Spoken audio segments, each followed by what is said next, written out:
Morning, and let us begin with our moment of silence.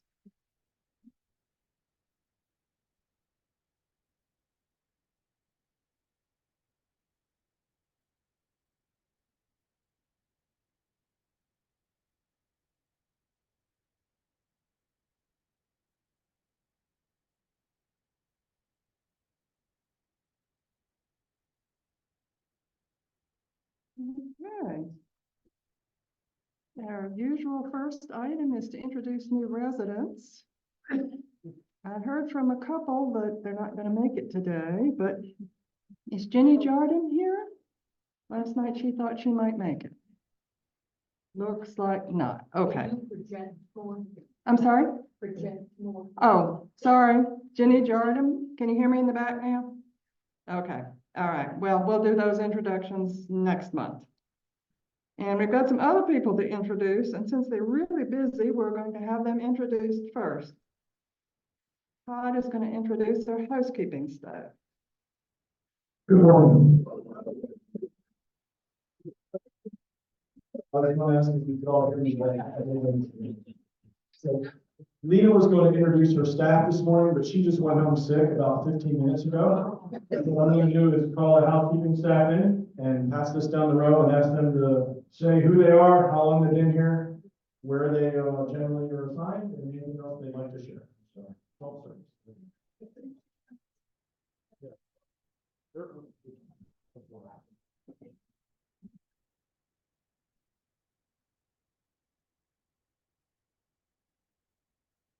I'm Ashley. I've been here for almost 3 years. I clean the north outside cottages.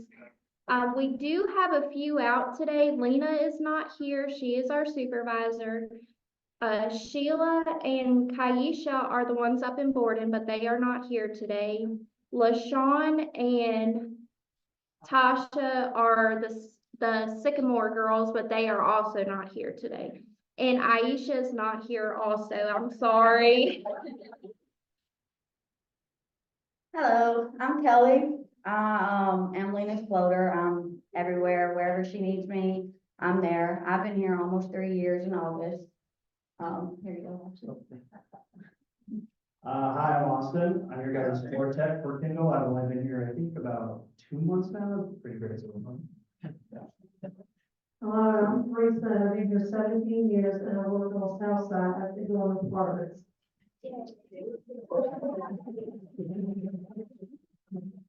Hello, my name is Josie. I've been here for over a year and I work on south side cottages. Hello, I'm Haley. I've been here 3.5 years, but I just started housekeeping 2 weeks ago cleaning on the ridge. Hi, I'm Kim, and I've been here 17 months, and I also clean on Sunrise Ridge. My name is Jessica. I am in Webster Assisted Living. I've been here a little over 2 years. And some of you may have seen me with my other half, Jamie, who works in grounds here. Yay! I am Helen, and I work on the North Side Apartments, and I've been here 23 years. My name is Patricia, and I work in laundry. I've been here 21.5 years.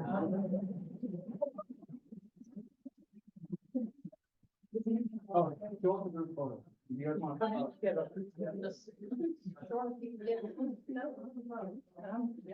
want to stand by me. Double up. I can stand front. I can stand up front. Oh, no. I'm not the Neil. I go to the grass. Haley, you don't have to share. Losing one on the back. Yeah, the way it was. Oh, my goodness. Thank you. You're welcome.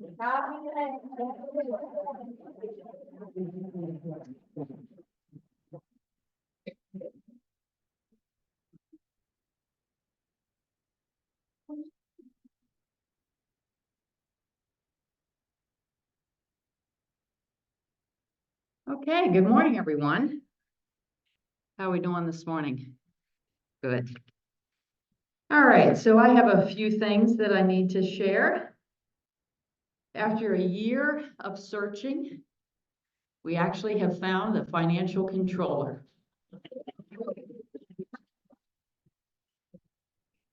So Stephanie Scott is scheduled to start on April 15th. Makes sense, doesn't it? And Stephanie comes to us with 14 years of senior living experience. She actually worked with Wayne Ferguson at Richfield Living. And Wayne is actually the reason why she is coming to join us.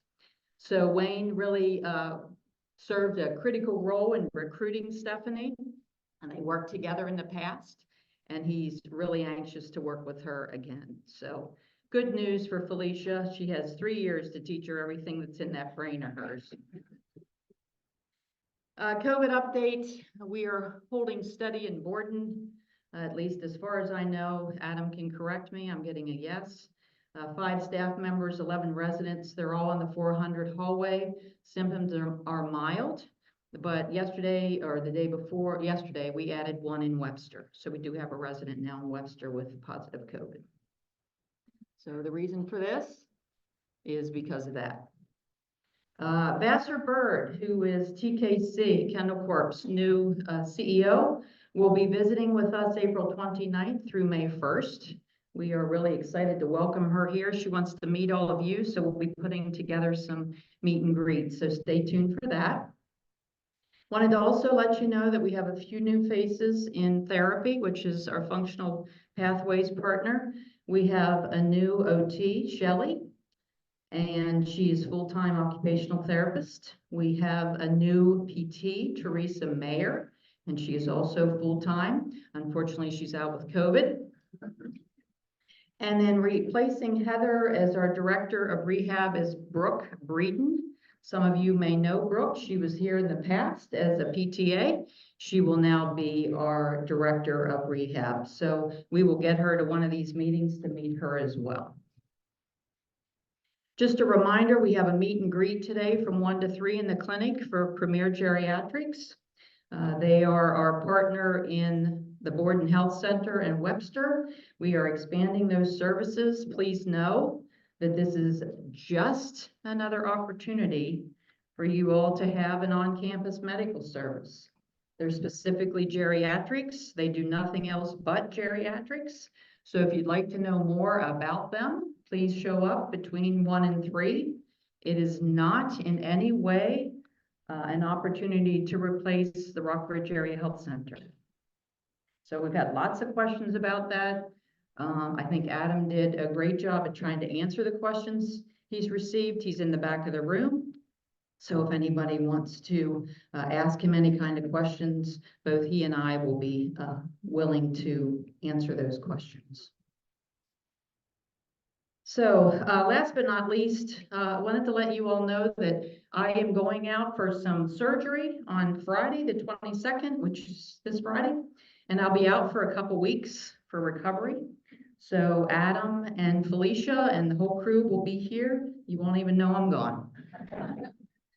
So I just ask for good vibes and prayers for a good recovery, and I'll be back in a couple weeks. Adam, you want to come up and introduce your folks?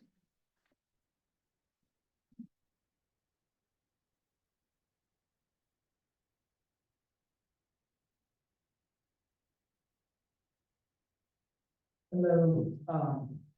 Yes, so I have the pleasure of introducing to you the people that I shared last month, but live in person. So starting to my right is Noelle Will. She is our Health Services Coordinator. Noelle has 20+ years of experience with admissions and social work in senior living settings. She has 1 child, a husband, and 9 dogs currently at her house. And Tracy Wallace is our new Director of Nursing. Tracy has 25+ years of nursing experience. She has 2 adult children, 2 young children, a husband, and a mean cat. Here are the faces and part of the leadership team in our health services community. I see a question.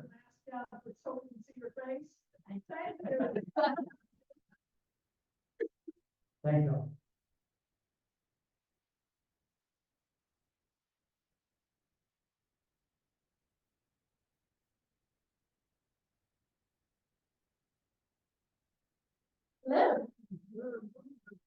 Erica has a big conversation to have with you all, so I figured I would go first today. And Kevin is monitoring Zoom for us. But this month we had we had 30 tours, try-its, and meetings. So we are ramping up and we are very busy, seeing people from all over Virginia, a lot in North Carolina. This was the month of North Carolina folks. Mohegan Falls, New York, Medford, New Jersey, Berkeley, California, Georgia, New Hampshire. So still getting all corners of the United States. Happy to see.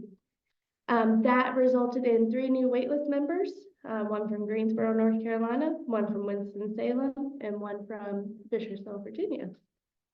We also welcomed, thank you for trying to introduce them. None of them are here quite yet, but we did welcome 3 new households this month.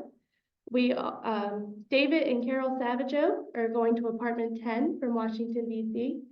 Their stuff is here, but they're going back and forth. So you'll see them more on campus towards the end of the month, beginning of April. We also welcome Jenny Jardine from Berkeley, California. She's going to Cluster Cottage 1031. She is back and forth between here and she has a brother in Rockledge Bath. So that's been very nice. Hopefully her furniture arrives soon. And then we also welcome Nancy Gray and Jean Stort from Lynchburg. They are moving to Cluster Cottage 1034. They officially became residents yesterday, but they won't be moving here until Monday. So be sure to welcome all these new folks when they come in. We are also expecting, well, we have 1 internal move next month, and then we also welcome Lou and Nancy Tykonovich to 202 Sunrise Ridge Circle next month. And we did have 1 reservation this month. We did find somebody for 310 Sunrise Ridge Circle. So Erica will talk about what we still have left, but it will be filled quickly, we're sure. So thank you.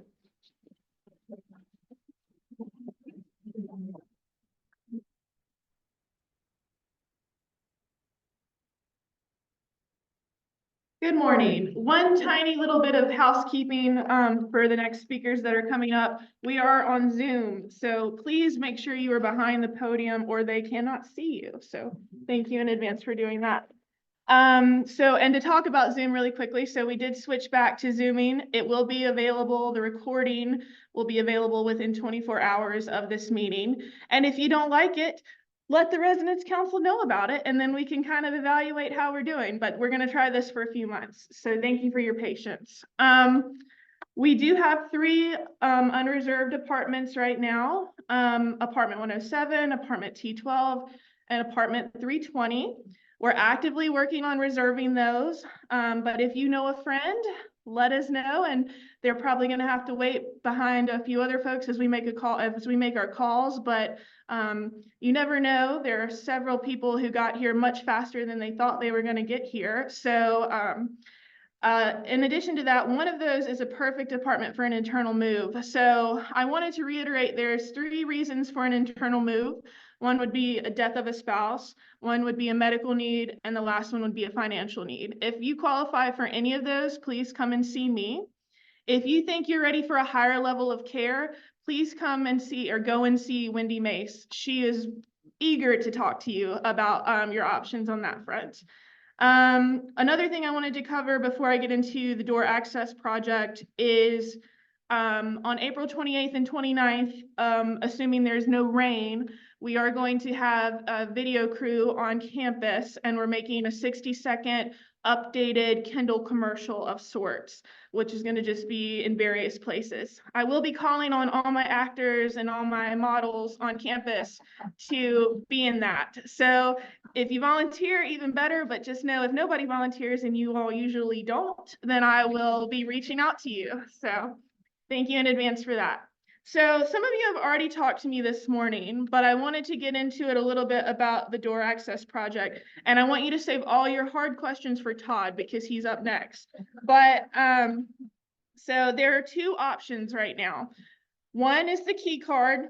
It looks a little bit like this. It won't have your picture on it. It will just have your name on it, and it will essentially replace this. So you can switch this out for this, and we'll even give you a little branded Kendall what did we call these? I think they were calling them a lanyard of sort, but it clips onto your shirt. Some folks were saying that they would rather have a, like a magnetic one. You can certainly order that online if you don't want to use the clip. The other option is the little key fob. You could put this on your dog's collar, you could put it on your keychain, you can keep it in your wallet. Those are your two options right now. We will have an app option soon. We don't know what exactly, we're working on the licensure part of that, so I'm not sure when that will roll out, but as soon as possible. At the end of this meeting, Kathy, at the back of the room, has a spreadsheet with all of your names on it. Please go see her and let her know which one you like, a key card or a key fob. And if you're not sure yet, that's okay. You have until April 9th. Let me know by April 9th what you want. Otherwise, I'm going to default you to the card. So April 9th. What questions do you have right now? Okay. It's going, thank you. Yes, it will. When will it go live? It's scheduled to go live sometime around late April, early May. Nancy. Can you have them in the back where the sign up is so we can see the? Yes, absolutely. They will be in the back when you sign up for sure, so you can take a look at them. Seller, yes, sorry, Elaine. We haven't decided that. That will be decided at the next resident council meeting. It'll be after hours though, so it won't be during the day or anything like that. Vic? Okay, anybody else? Oh, yep. Any projection on when that card will be used for dining services? Or is that an option? Yes, we are working on that. Sorry. We are working on that option. We have a new system that will be coming into place, but that probably won't be till the end of the year. So, but they do know that we want to do that, and it is an option to be able to do that. So. Yes, Helen. Are names in as big print as they are? Yes, they're gonna, well, I don't know if your names will be as big a print as they are on here, but I will get them as big as I possibly can. So yes, definitely. Yes. But during the day, do we still use our gold name tags? If you opt for a card, you can take your gold name tags and replace it with these if you want to. Yeah. Sarah. We may still use our gold name tag, right? Absolutely. If you do the fob, please still wear your gold name tag. We want you to have a name tag of some kind, whether it be the card or the gold one. And did we talk about them returning the gold ones, or they can keep the gold ones? Keep the gold ones if you want in case you lose this. If you lose, oh, let's talk about that. If you lose this or this, there is a replacement fee, but there's no upfront fee when we give it to you the first time. And there'll be some sort of like, come get your key reception in April or May. So, anything, Dorothy? I have a back door which has no key for it. I've never loved it. But since we're going for safety, that doesn't seem like appropriate. Okay, I just made a mental note about your back door and I will get with Jennifer about that. Yeah. Anything else? All right, I don't know who's next. Thank you. Oh, that's right. Todd's next. Save your hard questions for Todd.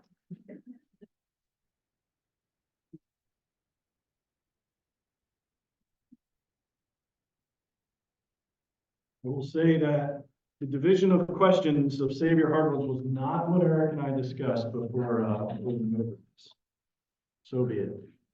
All right, good morning. We have been really busy with turnovers, repairs, and lots of other non-project based things, just maintenance and repairs lately, but I do have some projects to update you all on. Erica covered most of it for the phase 1 of the access control program. The other thing that I would add, the question about will you be able to use the card in dining? Yes, either the card or the fob, hardware-wise, are designed to be coded to work into that system as well. That system's taking a little longer than ours is, than the door is to get it rolling. All this stuff takes a lot longer than you thought. But yes, either the card or the fob should be universal for any of your tracking things we're going to do here. The question that was asked about the hours, I would encourage y'all to not get too, I'm working with the Safety and Security Committee, the Facilities Committee, and some other groups to determine the hours we program within.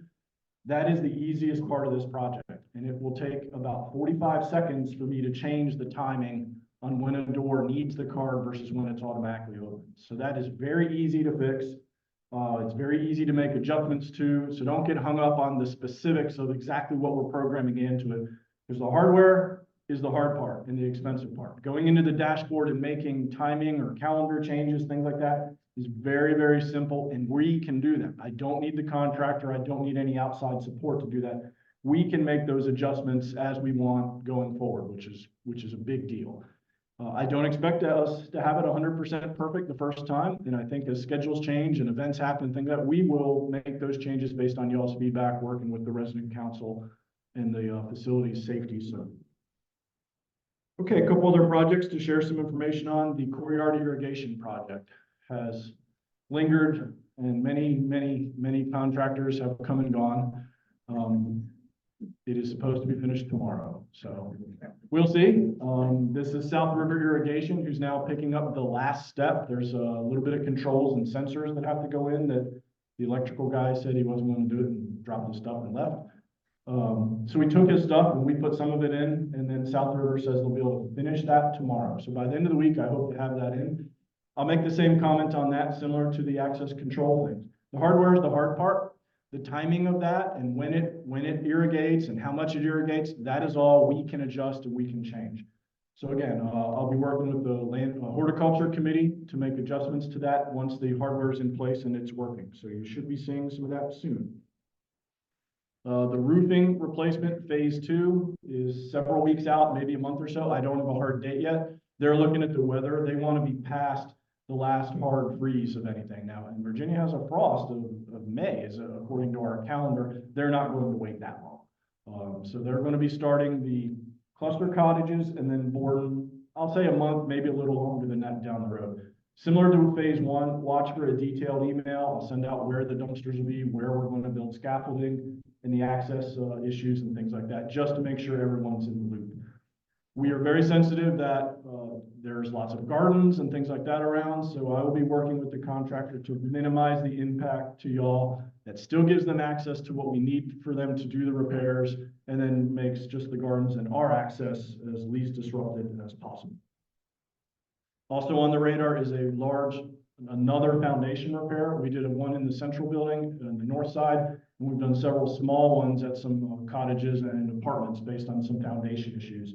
The south building has a significant foundation repair that has to happen. Right now, I'm scheduling that for June. I'm working on the detailed scheduling and the impact with that contractor. When I have a little bit more information and I'm confident in the accuracy, I'll be having a meeting with the residents whose apartments are right there in that row, just to share as much information as we have on it. That's about a 3 or 4 week long project, and it involves some excavation and some pretty significant foundation repairs. So you will certainly see that when I get it scheduled and have more information. I'll share more with everybody and specifically with the impacted folks. And the last thing on my list to update you all on is the student project for pedestrian and traffic safety. Gave another presentation this morning to about 15 residents. I appreciate the support and the interest from the community on that. They are nearing, well, I'll say the same introduction I gave this morning. They had a great big list of ideas. As of this morning, they've shortened it to what I think is a list of potential good ideas.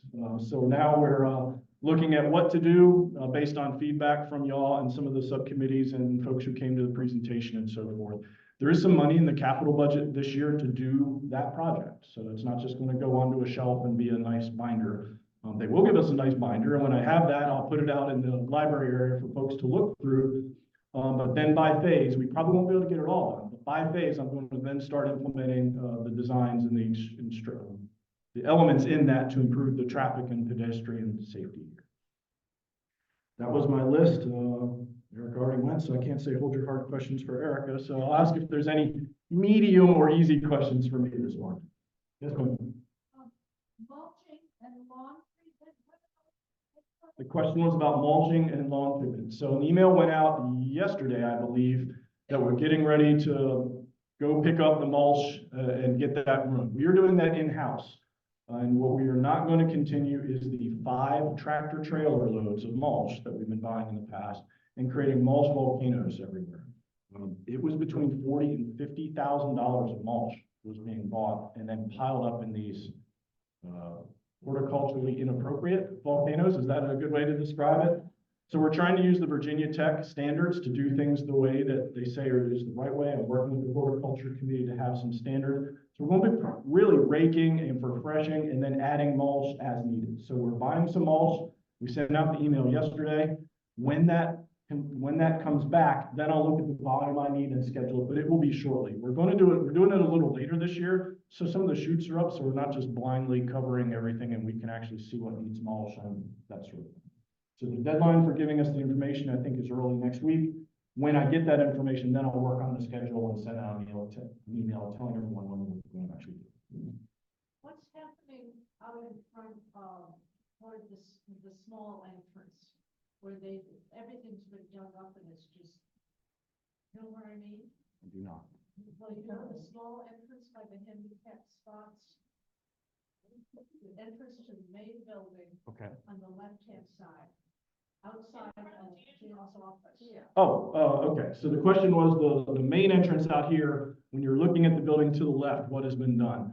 We're getting ready to put some new plantings in there. And before we did that, if you notice, there was some insulation and sealant on the bottom of the foundation that was in very bad condition. So we got rid of that. We're exposing it. We're waterproofing it and going to make that look nice before we put plants and mulch in front of it, because then I'll be stomping on the new plants and Jan will be looking out her window yelling at me. So that's really just a waterproofing and minor cosmetic thing. It looks like a lot bigger project than it is. It's really just painting and waterproofing, but we wanted to do it before we put new plants and mulch in there, because that makes more sense. Any other questions? All right, thank you.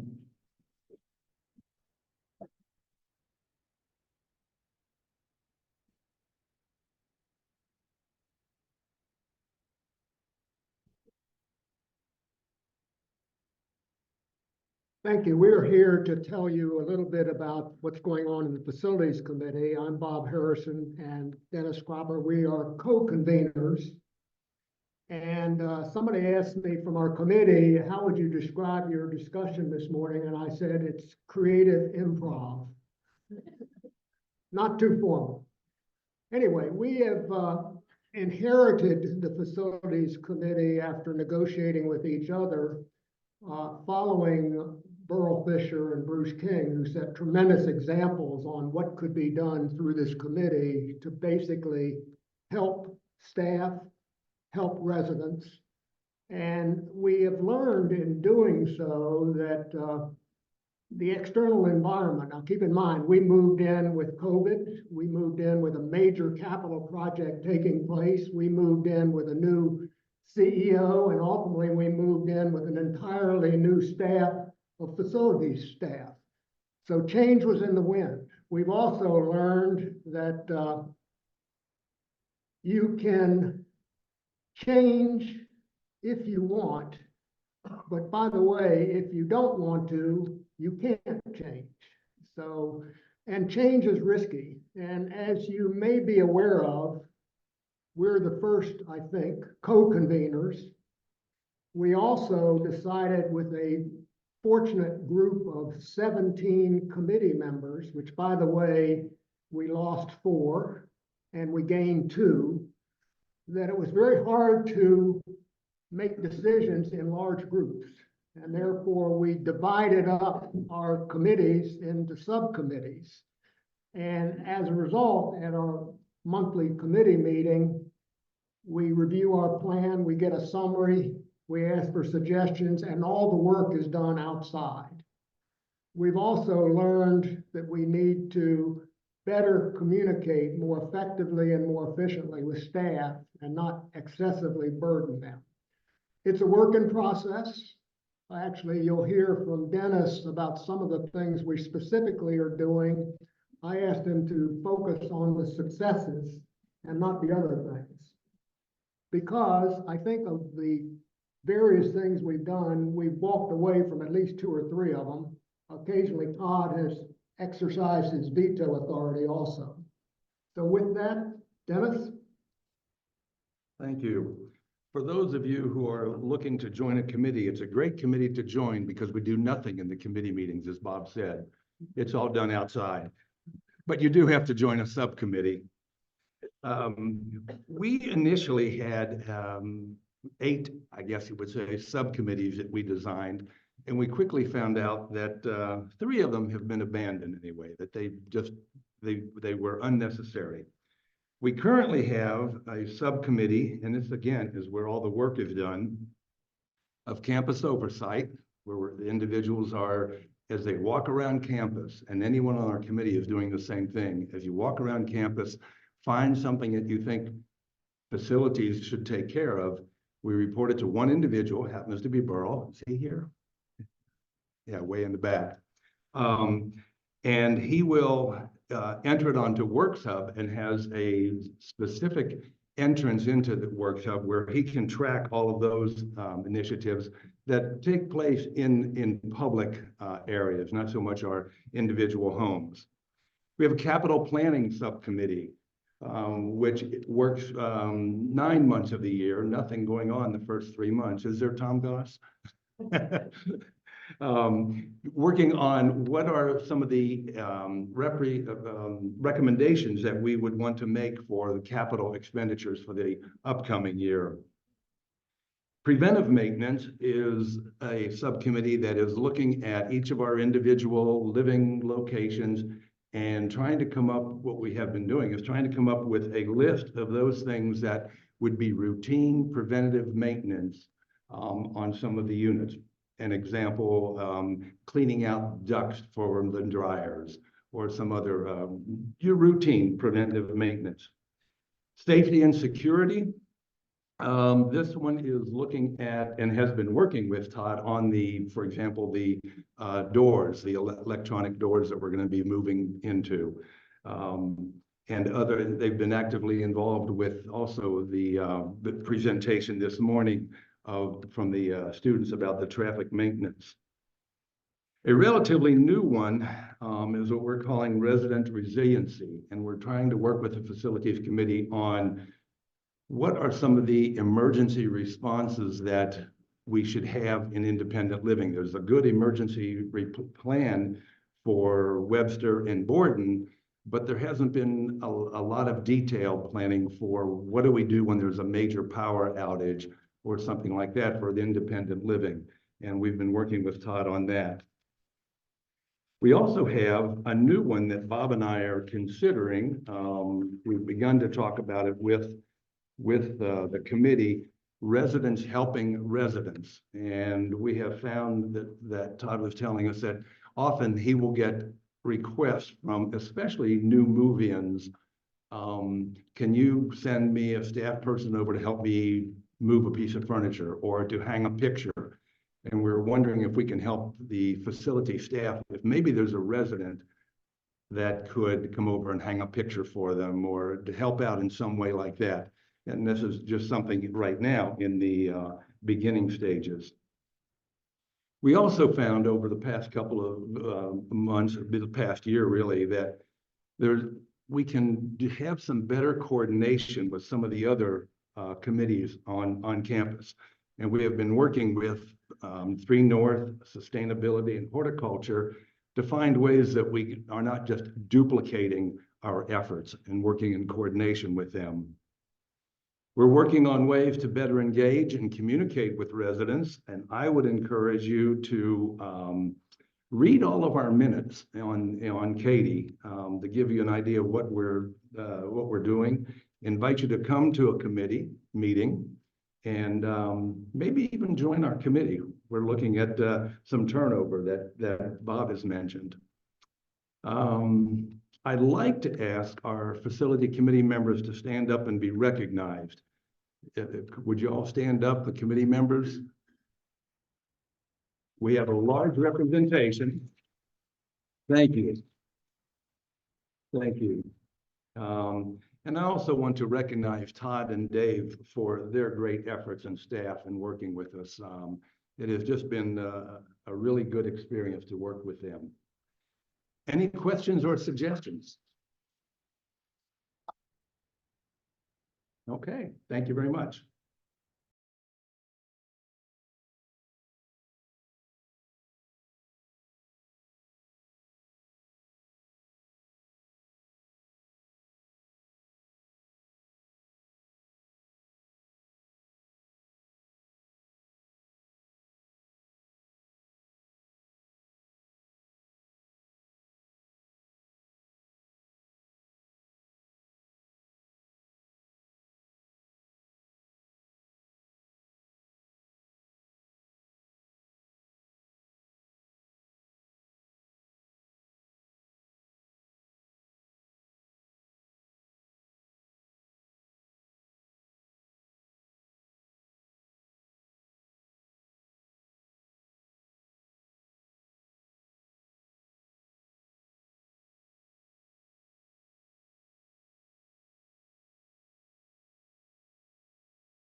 You do not need to go on the bus to go to the exhibit. Yesterday, we went over because we won't be here Friday.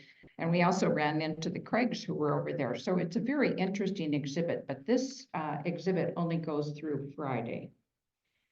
Next week, it turns out the Marshall Foundation is having the first of their legacy series, and this is free. So we are going to schedule a bus for people that might want to go. It's about Marshall and the Overlord invasion. Next Wednesday, Ed Dooley is going to, sort of following up on the digital rendition of Florence. Ed has done a digital rendition of Sunnyside House. So he's going to be presenting that, and I think that you'd like to come to see that next Wednesday. And Friday of the last Friday in March, some little Montessori children are going to come and put on their play here on the stage at 1 o'clock in the afternoon. So that will be fun for us to see. On April 4th, we are going to have Kip Armstrong come and talk about this book that his father wrote. This is a Newbery Prize winner. There are 2 movies have been made of this, and it took place here in Rockbridge County because his father grew up here and knew the Black educator Charlie Jones, who had a great influence on his life and on others. So we're going to be able to hear some of the people, and we're co-sponsoring that with marketing. So there will be a reception and the public is invited to that. On the 10th and 17th, we have invited both the county manager, Spencer Suter, and our supervisor, who is Leslie Ayers, to come here. And they are going to be interviewed by 2 former county supervisors. Actually, one will be in absentia, but he has participated in the questions. And on the 10th, we're having the mayor of Lexington and the city manager, either the outgoing city manager or the new one if he's hired. And we are going to be 2 former city council people are going to be interviewing him. And I think this is an interesting way for us to find out more about sort of the guidelines of governance that do have something to do with how we live, where we vote, but also what are the issues in Rockbridge County and the city. And so that's an opportunity to come to that. Something new this month, next month will be a trivia night, and Lynn Butcher is going to organize trivia. We're going to be in the restaurant starting at 7 o'clock in the evening. So come, make your team, have fun, and participate in that. After Catherine gave her talk about the house that she and Madison have been putting together, some people said, oh, we should go on a trip there. So we actually have done, Catherine did a little bit more explanation or exploration of going there. And we found that to have a 2-day trip to go over to Parkersburg, about 260 miles away, that the bus cost $4,200 to rent. So we decided that was out. However, we decided we would ask you if you would like us to explore a little bit further, having a trip for 2 days. This is something different. And we would do it by cars. Some people might want to carpool, some might want to do it just themselves. The hotels over there are 120 to 160 per room. The Browns would kindly invite us to a dinner at their house. They are going to provide the beverages, and it would be a catered dinner, so you would pay for that. There's the possibility of a boat trip over to, I can't say the name, oh, it's Blendenhasset Island, and that's $30. So what we're going to do is put up this poster and a sign-up sheet. If you think you're interested, then we will pursue into more of the details, but we wanted just first of all to explore interest in making a 2-day trip over there. Sometime in early May would be the time frame for that. And I think that's all. Yes, sir. I want to hold up the C&E committee's former presentation on the fire, Matt Creek fire. Today's News Gazette front page, a picture of the presentation that we had. Wow. Okay. Okay.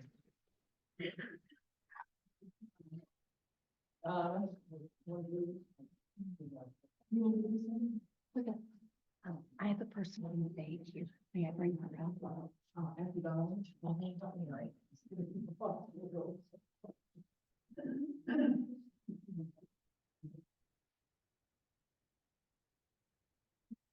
Hello, I'm Donna Bradish. I'm working with the Holiday Craft Fair Committee.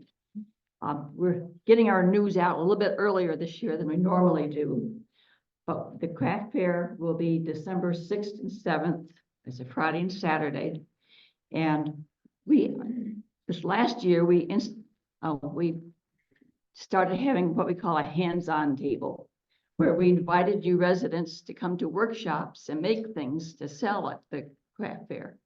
And it was so successful, we donated all the earnings from that to the Staff Appreciation Fund.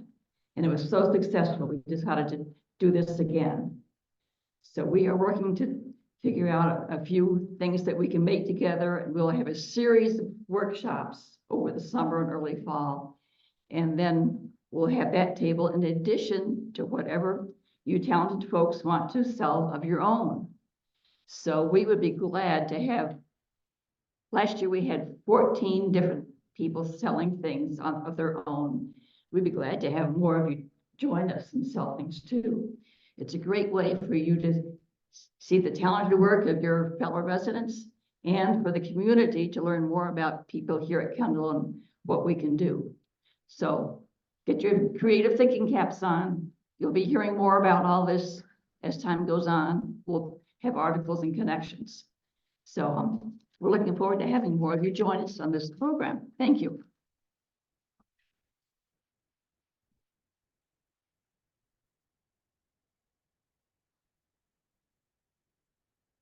Good morning, everyone. A few months ago, we had Sherry Wilcox that came from Cornerstone Bank to talk about the bank and the services they offer here at Kendall. And she's back just to kind of remind folks what services they offer. So I'm going to let her talk for a minute. And she does have some flyers that we're going to put in everybody's box, so you know what's other services.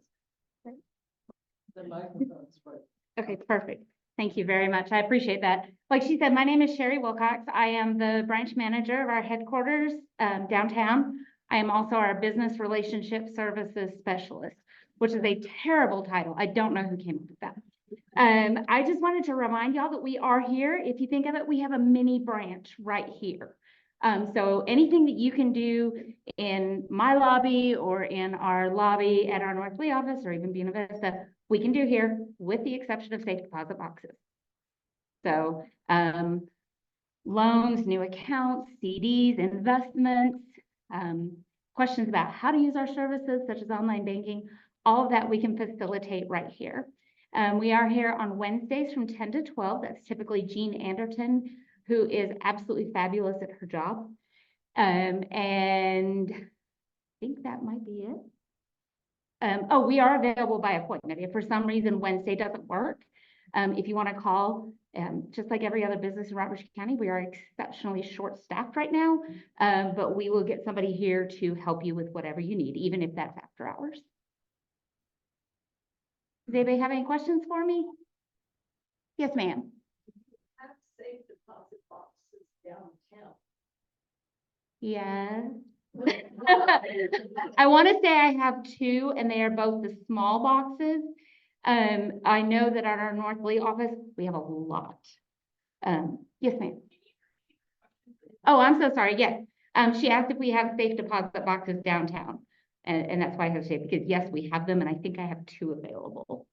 But at your other office, you do. Yes, at North Lee, which is the one across from Starbucks on your way towards Walmart, they have a bunch of boxes there. Yes, ma'am. Will you cash a check for me if I do not have an account with you?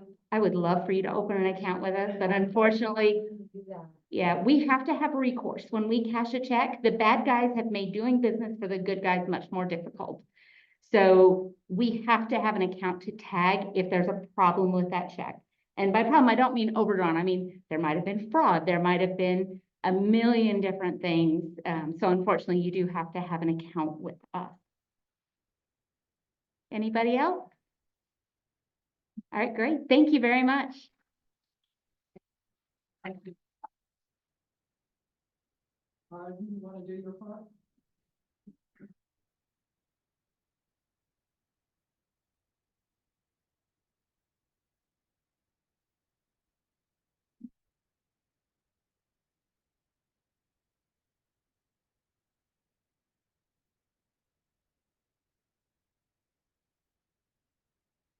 Good morning. I'm here on behalf of the Kendall College Committee with two things to tell you relating to Kendall College. First, a reminder that this evening at 4:30, right here, will be the final lecture by Sally James from Mary Baldwin, who is completing tonight her 3-lecture series on the magnificent Michelangelo. Tonight's talk is titled Two Great Treasures of Art, Stolen, Recovered, Restored, and Explored. I don't know what those two treasures are. And if I did, I wouldn't tell you. I'd tell you to come tonight and find out, which is what I'm going to do right here. I encourage you to do that.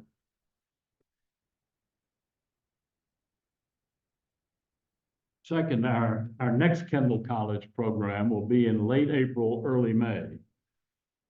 3 lectures by Dr. Blaine Brownell. He's an alumnus of Washington and Lee, PhD at the University of North Carolina in Chapel Hill in history. He taught in about 4 or 5 colleges and universities, was an administrator in several, including the presidency of one.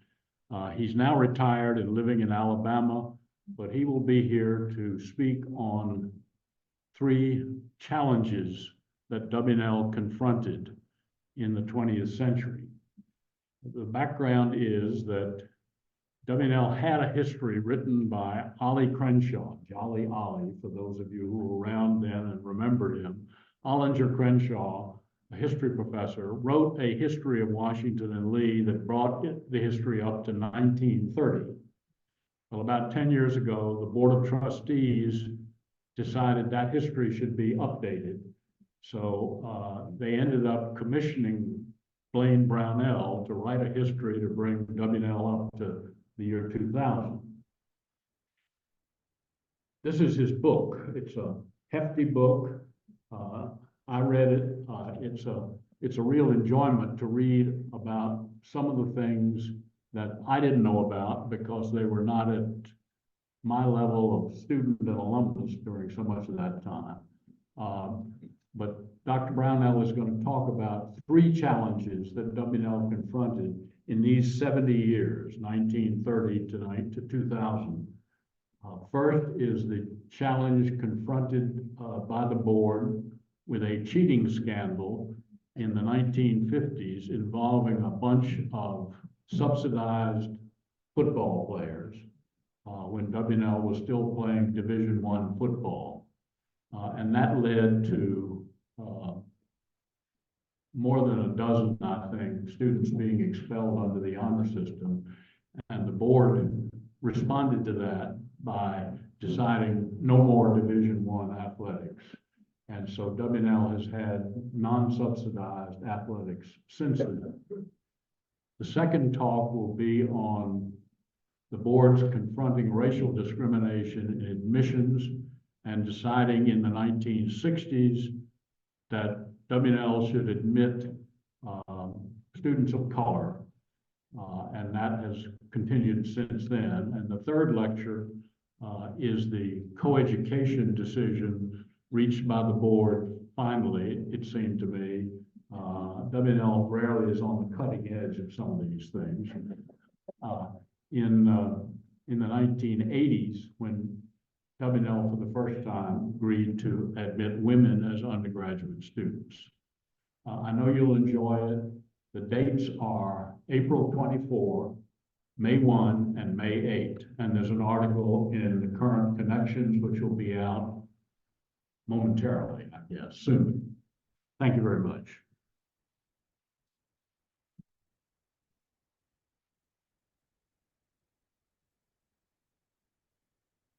Well, we covered a lot of ground today. Anything on people's minds in the room that needs to be raised?